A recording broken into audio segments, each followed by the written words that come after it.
मैं engineer A K. Singh RBS polytechnic Bichpuri Agra से 4th semester 2nd year civil engineering, subject highway engineering, unit 3, lecture 1, topic है महामार्ग सर्वेक्षण तथा आयोजन। महामार्ग आयोजन संबंधी जो विचारणीय बातें हैं, यानी points to be kept in mind while planning highway. ऊबड़ खाबड़ धरती, घने जंगलों, ऊंचे टीलों, गहरी घाटियों, उफनती नदियों और खुले क्षेत्रों तथा तंग बस्तियों में से सड़क निकालना एक कठिन और अतिव्ययी और अभियांत्रिक सूझबूझ का विषय है। इसके लिए कई प्रकार के अध्ययन और सर्वेक्षण करने पड़ते हैं, ढेर सारे आंकड़े एकत्रित करने पड़ते हैं। सड़क परियोजना जनहित की दृष्टि से उपयोगी और सफल हो, ये देखना प्रशासकों का काम और अभियंताओं का कर्तव्य है। सड़क और रेल परिवहन प्रणाली में कोई स्पर्धा नहीं है, ये दोनों परिवहन प्रणालियां एक दूसरे की पूरक हैं। दोनों परिवहनों का विकास स्वतंत्र रूप से किया जाना चाहिए। कोई भी सड़क अलग थलग स्थित नहीं होनी चाहिए। सभी सड़कें एक महाजाल या नेटवर्क के रूप में काम करें। ग्रामीण, जिला, राज्य और केंद्रीय सड़कें एक दूसरे से जुड़ी होनी चाहिए। सभी सड़कों का मूल उद्देश्य यातायात को सुविधाजनक पथ प्रदान करना है। यातायात के लिए प्रत्येक सड़क जो गंतव्य स्थान तक जाती है महत्वपूर्ण है। यातायात से कम और अधिक होने से सड़क का अस्तित्व नष्ट नहीं होना चाहिए। सभी प्रकार के यातायात के लिए सड़कें खुली रहनी चाहिए और जिन सड़क पुलों पर टोल टैक्स है, इनकी पूरी रकम अदा होने के बाद सड़क पुल बंधन मुक्त घोषित कर देना चाहिए। पुरानी सड़कों और महामार्गों की नई सड़कों के बनाने के चक्कर में अनदेखी नहीं होनी चाहिए। वर्तमान सड़कों के अनुरक्षण पर पूरा ध्यान देना चाहिए। सड़कों और महामार्गों को उस क्षेत्र के विकास का एक अभिन्न अंग माना जाए। इनको क्षेत्र के अन्य विकासों के साथ जोड़ते हुए योजनाएं बनानी चाहिए। प्रत्येक सड़क की देखभाल पर पूरा ध्यान दिया जाए। एक सड़क के लिए स्वीकृत धन अन्य सड़क पर व्यय नहीं करना चाहिए। अन्य विचारणीय बातों में क्या आएगा? सड़क पट्टी के लिए कृषि भूमि का न्यूनतम अधिग्रहण करना चाहिए। सड़क संरेखण को घने जंगलों, धार्मिक स्थलों, मृत घाटों जैसे शमशान घाट, कब्रिस्तान, यादगारी ऐतिहासिक भवनों, स्कूलों आदि से पर्याप्त दूरी पर होना चाहिए।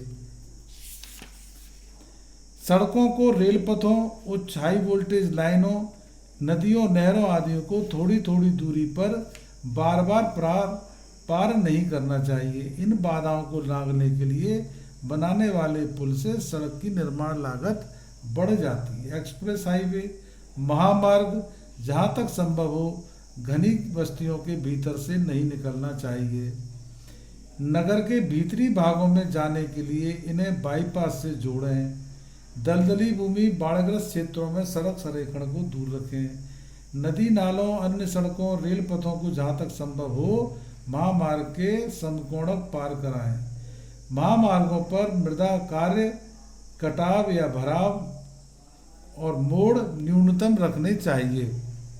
पहाड़ी सड़कें, पहाड़ी भूमि में सड़क अस्थिर पहाड़ी या भूस्खलन क्षेत्र से दूर रखें। संरेखण पर सुरंगों की संख्या न्यूनतम रखें। सड़क पहाड़ी की दिशा में रखें ताकि दिन में सूर्य प्रकाश अधिक समय तक मिलता रहे। तीखे मोड़ न्यूनतम रखें क्योंकि इन पर सड़क दुर्घटना की संभावना बनी रहती है। पहाड़ी सड़कों पर चढ़ाई महत्व रखती है। एक बार चढ़ाई प्राप्त करने पर सड़क तल को अनावश्यक तौर पर नीचान में मत लाएं, क्योंकि वही चढ़ाई पुनः प्राप्त करने के लिए सड़क की लंबाई बढ़ती है। नदी घाटी के साथ साथ सड़क संरेखण उत्तम रहता है क्योंकि अनुलंब ढाल चढ़ाई की दर व्यावहारिक होती है। मरुभूमि में सड़कें, मरुभूमि में हवाओं की प्रचलन दिशा में सड़क का संरेखण रखें ताकि रेत के टीले सड़क से दूर रहें। स्थलाकृति मानचित्र, टोपोग्राफिक मैप। टोपोग्राफिक मैप क्या होता है? किसी भी सड़क का आयोजन करते समय उस क्षेत्र का स्थलाकृतिक मानचित्र उपलब्ध करना आवश्यक है। स्थलाकृतिक मानचित्र सामान्यतः भारत के सर्वे विभाग द्वारा तैयार किए जाते हैं। यह 1 सेंटीमीटर बराबर 0.66 किलोमीटर के पैमाने पर बनाए जाते हैं। इन मानचित्रों पर क्षेत्र संबंधी सभी महत्वपूर्ण जानकारियां दर्शाई जाती हैं, जैसे नदी, नाले, झीलें, जंगल, पहाड़, टीले, घाटी, नगर, बस्ती, पानी के स्रोत, कुएं, तालाब, धार्मिक स्थल, स्टेशन, स्कूल, रेल पथ, पैदल पथ, अश्वपथ, कच्ची पक्की सड़कें, नहरें, तार, टेलीफोन की लाइनें। मानचित्र पर 15 या 30 मीटर के अंतराल पर कंटूर रेखाएं भी दर्शाई जाती हैं। ठीक है। इसके बाद स्थलाकृत आकृति मानचित्र का ध्यान अवश्य अध्ययन किया जाता है। प्रस्तावित सड़क का प्रारंभिक सर्वेक्षण इस पर चिन्हित कर लिया जाता है। मानचित्र पर पहले अनेक संभावित संरेखण लगाए जाते हैं।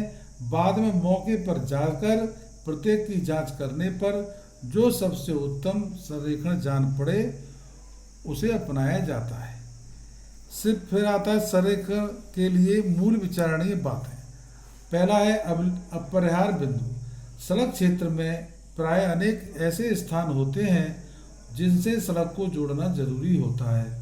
कुछ स्थान ऐसे भी होते हैं जिनको सड़क संरेखण से दूर रखना पड़ता है। इन अपरिहार्य बिंदुओं के कारण सड़क को मोड़ देने पड़ते हैं, जिससे इसकी लंबाई बढ़ जाती है। इस कारण सड़क की निर्माण लागत भी बढ़ जाती है। यातायात, सड़क का संरेखण क्षेत्र की यातायात की दिशा और सघनता को ध्यान में रखकर तय करना चाहिए। यातायात के उद्गम और समापन स्थलों का पता करना चाहिए। सड़क को आबादी, स्कूल, धार्मिक स्थल, कारखाने, मंडी, रेलवे स्टेशन के निकट से गुजारने पर इसकी उपयोगिता बढ़ जाती है। ज्यामितीय मान, सड़कों के ज्यामितीय मान, यान पथ की चौड़ाई, अनुलंब ढाल, वक्रों की त्रिज्या, अविकल्प चाल, दर्श दूरी, क्रॉसिंग का प्रकार इत्यादि बातें संरेखण के चयन में अधिक प्रभाव डालती है। आर्थिक अध्ययन, सड़क संरेखण में सड़क की निर्माण लागत जुड़ी रहती है। सीधी, संतुलित भराव कटान वाली, सरल वक्रों वाली, न्यूनतम पुल पुलियों वाली सड़क पर निर्माण व्यय न्यूनतम आता है, जबकि भारी कटान में बनी अत्यधिक वक्रों वाली सड़क की निर्माण लागत अधिक होती है। सड़क पर होने वाले अनुरक्षण व्यय और वाहन की आवागमन में सहूलियत और सुरक्षा को सड़क के संरेखण में के चयन में ध्यान में रखा जाता है। स्थलाकृति, पहाड़ी क्षेत्रों में सड़क संरेखण निर्धारित कार्य मैदानी क्षेत्रों से अधिक कठिन पड़ता है। निर्माण व्यय भी अधिक आता है। पहाड़ी क्षेत्रों में हिमपात और भूस्खलन इत्यादि की संभावना बनी रहती है। सड़क के ज्यामितीय मान पहाड़ी स्थलाकृति के कारण बदल जाते हैं।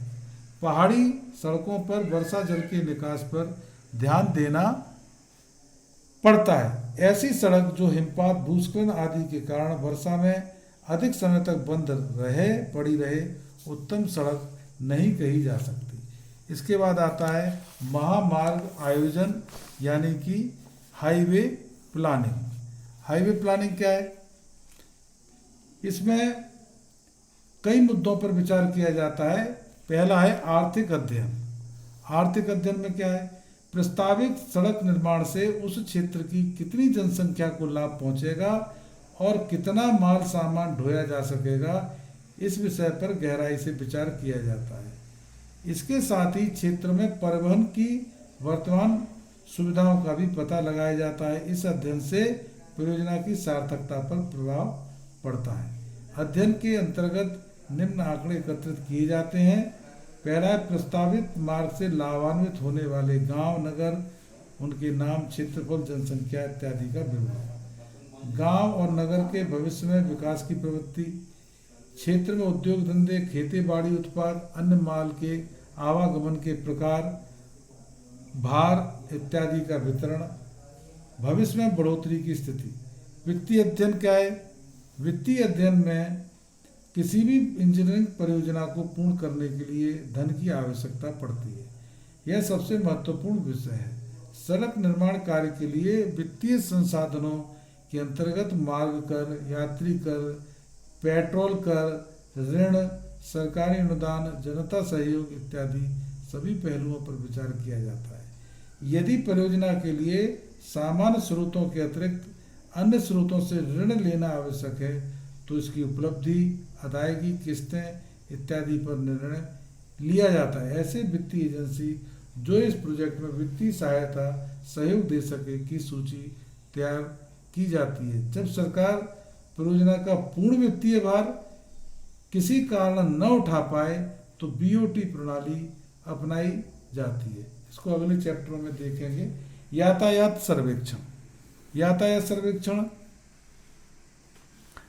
यातायात सर्वेक्षण किसी नई सड़क बनाने पर पर्याप्त व्यय आता है, विशेष तौर पर मार्ग पर पड़ने वाले नदी नालों के पुलों के निर्माण पर। अतः व्यय की जाने वाली धनराशि का औचित्य सिद्ध करने के लिए यातायात सर्वेक्षण आवश्यक है। यातायात सर्वेक्षण के अंतर्गत निम्न अध्ययन किए जाते हैं। जब सरकार परियोजना का पूर्ण वित्तीय भार किसी कारण न उठा पाए तो बीओटी प्रणाली अपनाई जाती है। इसमें वर्तमान पथों पर मोटर वाहनों, अन्य यातायात के प्रकार, सघनता, भार, चाल, संख्या इत्यादि, यातायात का उद्गम, समापन, दिशा, गति, अवधि, यातायात के भविष्य में प्रसार की संभावना का ठीक ठीक अनुमान, क्षेत्र में आवागमन के अन्य साधन जैसे कि रेल मार्ग, जल मार्ग, वायु सेवा की सुविधाएं, यातायात में बाधाएं, सड़क जाम क्षेत्र, दुर्घटनाएं, संख्या, कारण। इसके बाद आता है इंजीनियरिंग सर्वेक्षण।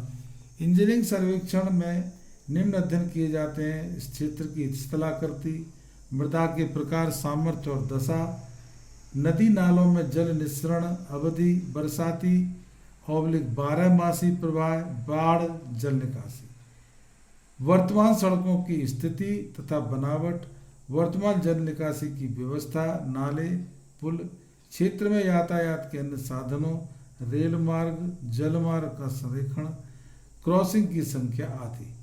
इंजीनियरिंग सर्वेक्षण के आधार पर टोपोग्राफिक मैप बनाया जाता है जिस पर उपरोक्त सभी महत्वपूर्ण विवरण दर्शाया जाता है। इसके बाद आता है पथ निर्धारण। पथ निर्धारण में पहला पॉइंट है प्रस्तावित संरेखण को मैप पर लगाना, यानी मैप लोकेशन।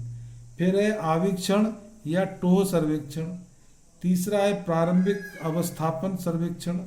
चौथा है विस्तृत अवस्थापन सर्वेक्षण और पांचवा है निर्माण सर्वेक्षण।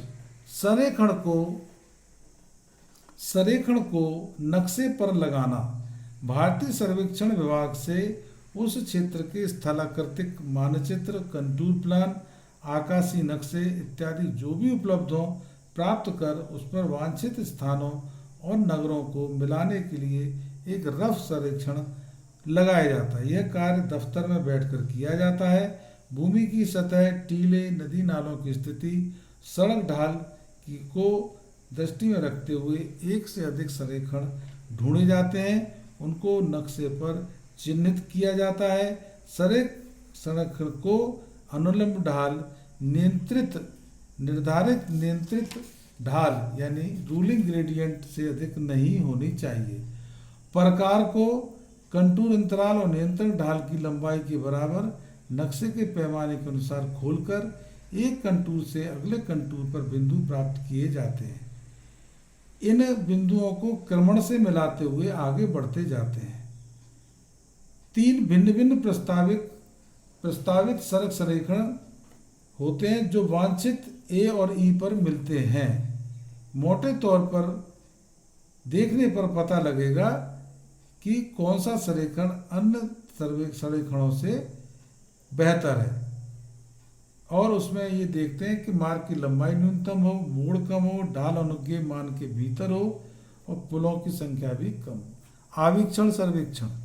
आवीक्षण जब कंटूर प्लान पर लगाए गए प्रत्येक संरेखण को मौके पर जाकर जांच की जाती है। संरेखण को खोज करते समय आसपास के पर्याप्त चौड़े क्षेत्र को पैदल घूम घूम कर निरीक्षण किया जाता है। इस सर्वेक्षण से सामान्यतः सर्वे उपकरणों का प्रयोग नहीं किया जाता।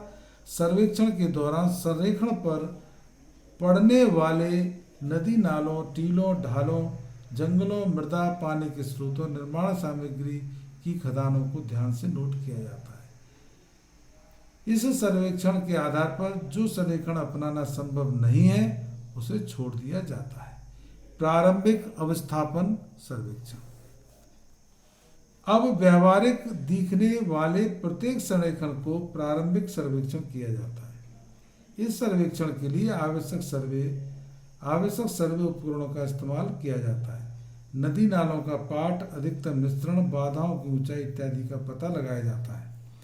विस्तृत अवस्थापन सर्वेक्षण। डिटेल्ड लोकेशन सर्वेक्षण। अंतिम रूप से चयनित संरेखण को अब मौके पर खूंटियां गाड़कर शुद्धता से चिन्हित किया जाता है और इसका विस्तृत सर्वेक्षण किया जाता है। 300 मीटर की दूरी पर बेंचमार्क लगाए जाते हैं। इसके लिए सभी आवश्यक उपकरण, chain, compass, dumpy level, theodolite आदि का प्रयोग किया जाता है। संरेखण पर 30 मीटर के अंतराल पर अनुप्रस्थ काट लिए जाते हैं। इसके बाद है निर्माण सर्वेक्षण। इस सर्वेक्षण के अंतर्गत सड़क पट्टी को पूरी तरह से चिन्हित कर लिया जाता है। इसके लिए निम्न रेखाएं डाली जाती हैं। रेखाएं डालने से पहले सड़क पट्टी की आवश्यक चौड़ाई से घास फूस, झाड़ियां आदि निकाल कर जगह साफ कर लेनी चाहिए। सड़क की मध्य रेखा, निर्माण चौड़ाई की रेखाएं, भराव और कटान के किनारों की रेखाएं, स्थायी भूमि की चौड़ाई की रेखाएं, अस्थायी भूमि की चौड़ाई और सड़क मोड़ पर अतिरिक्त निशानदेही और वक्र रेखाएं। उपरोक्त रेखाओं की पहचान के लिए इन पर लकड़ी की खूंटियां गाड़ दी जाती हैं और इन पर क्रम संख्या डाल दी जाती है। इसके बाद है परियोजना आरेख और प्राकलन। परियोजना के अंतर्गत निम्न आरेख बनाए जाते हैं। कुंजी प्लान। की मैप क्या है? इस नक्शे में क्षेत्र के मुख्य स्थान, नगर, गांव, वर्तमान परिवहन मार्ग, प्रस्तावित सड़क दिखाई जाती है। नक्शे का माप 20 सेंटीमीटर और इंटू 25 सेंटीमीटर रखा जाता है। सूचक प्लान, इंडेक्स मैप। इस नक्शे में क्षेत्र की स्थलाकृति, पहाड़, नदी, नाले, नहरें, रेल मार्ग, बस्तियां आदि दिखाई जाती हैं। नक्शे का माप 20 सेंटीमीटर बाई 32 सेंटीमीटर रखा जाता है। तो कुंजी प्लान में 20 सेंटीमीटर इंटू 25 सेंटीमीटर रखा जाता है नक्शे का माप। और सूचक प्लान में नक्शे का माप 20 सेंटीमीटर इंटू 32 सेंटीमीटर रखा जाता है। प्रारंभिक सर्वेक्षण प्लान। इस नक्शे पर प्रस्तावित सड़क के विभिन्न संरेखण दिखाए जाते हैं। नक्शे का पैमाना 1/10,000 से 1/4000 रखा जाता है। विस्तृत प्लान, अनुदैर्ध्य और अनुप्रस्थ परिच्छेद। ये नक्शे 1/24 विस्तृत प्लान और अनुदैर्ध्य 1/2400 से 1/1200 के पैमाने पर तैयार किए जाते हैं। परिच्छेदों के आधार पर मिट्टी कार्यों का मूल्यांकन, प्राकलन किया जाता है। इसके बाद में भूमि अर्जन प्लान, लैंड एक्विजिशन प्लान। इस नक्शे में अधिग्रहण की जाने वाली सड़क पट्टी की चौड़ाई, लंबाई, क्षेत्रफल, भूमि स्वामी का नाम, भूमि के प्रकार, उपजाऊ, बंजर, जंगल इत्यादि दिखाए जाते हैं ताकि मुआवजे की राशि का सही से निर्धारण हो सके। ये नक्शे 1/4000 के या इससे बड़े पैमाने पर बनाए जाते हैं। निर्माण कार्यों का विकल्पन तथा नक्शे। सड़क संरेखण पर पड़ने वाले पुलों तथा अन्य आवश्यक संरचनाओं का विकल्पन करके उनके विस्तृत नक्शे बनाए जाते हैं। यह 1/100 से 1/10 के पैमाने पर तैयार किए जाते हैं। डाक बंगलों, विश्राम गृहों और अन्य भवनों का प्लान भी बनाए जाते हैं। खदानों यानी कि क्वेरीज, यानी जहाँ पे से अपन को निर्माण सामग्री मिल जाती है, पत्थर गिट्टी वगैरह, सड़क निर्माण के लिए पत्थर गिट्टी इत्यादि प्राप्त की जा सकती है। इसके बाद है परियोजना रिपोर्ट। परियोजना रिपोर्ट को लाभकारी और अति आवश्यक घोषित करने के लिए इसके साथ परियोजना रिपोर्ट लगाई जानी चाहिए। परियोजना रिपोर्ट संक्षिप्त होनी चाहिए। इसमें जो जानकारी होनी चाहिए वो है यातायात सर्वेक्षण के आधार पर प्रस्तावित सड़क निर्माण का औचित्य, अन्य साधनों का संदर्भ देकर इस नई योजना पर बल, पुराने मार्ग का यदि कोई है या उसका उद्धार करना है का विस्तृत ब्यौरा। सड़क निर्माण से उस क्षेत्र में की जनता को लाभ और राज्य सरकार जिसका कि इस धन व्यय होना है को उस क्षेत्र से व्यापार, कृषि उत्पादन, उद्योग उन्नति, रोजगार सृजन के कारण अतिरिक्त आय या लाभ। प्रस्तावित संरक्षण के चयन का आधार सड़क के प्रकार, निर्माण सामग्री तथा श्रमिकों की उपलब्धता, भूमि अर्जन का विवरण, क्षेत्रफल और जमींदारों को मुआवजे की भुगतान की राशि का ब्यौरा, सड़क के लिए पुल पुलियों, समतल पार्कों का ब्यौरा, टोल टैक्स आदि किसी पुल पर लगाने का प्रस्ताव है से अनुमानित आय, निर्माण कार्य की एजेंसी विभागीय कार्य है या ठेकेदार द्वारा है, परियोजना के लिए कुल प्रव्यय और इसके धन की उपलब्धता का विवरण, नए मार्गों का निर्माण कार्य, नई सड़क का संरेखण भूमि पर चिन्हित करने के पश्चात इसका निर्माण कार्य शुरू किया जाता है। संरेखण निर्धारण की प्रक्रिया ऊपर स्पष्ट कर दी गई है। पटरी का निर्माण कार्य निम्न चरणों में पूरा किया जाता है। पहला, निर्माण सामग्री, पत्थर की गिट्टी, ईंट, बिटुमेन, सीमेंट। दूसरा, सड़क का मृदा कार्य। तीसरा, पेमेंट का निर्माण और पुल पुलियों का निर्माण।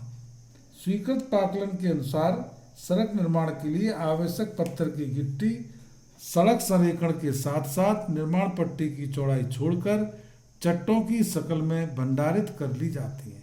उपयुक्त जगहों पर बिटुमेन के ड्रम और अन्य आवश्यक सामग्री भी स्टोर कर ली जाती है। सड़क सामग्री को सड़क संरेखण के साथ साथ इस प्रकार स्टोर करना चाहिए कि इसका बार बार हस्तन या ट्रांसपोर्टेशन न करना पड़े। इसके पश्चात मृदा कार्य शुरू किया जाता है। भराव के लिए आवश्यक मिट्टी सड़क के पास वाली भूमि से में उपयुक्त खटान खोदकर ली जाती है। खटान से निकलने वाली फालतू मिट्टी को सड़क भूमि पर अतिरिक्त बंद यानी स्पॉइल बैंक के रूप में ढेर कर लिया जाता है। पुराने मार्गों का पुनः संरेखण तथा उद्धार। भारत में अधिकतर पुराने कच्चे पथों और मार्गों का पुनः संरेखण करके उद्धार किया गया है। यातायात और स्थल के महत्व को देखते हुए उन्हें राष्ट्रीय, राज्य और जिला सड़कों की श्रेणी में लाया गया है।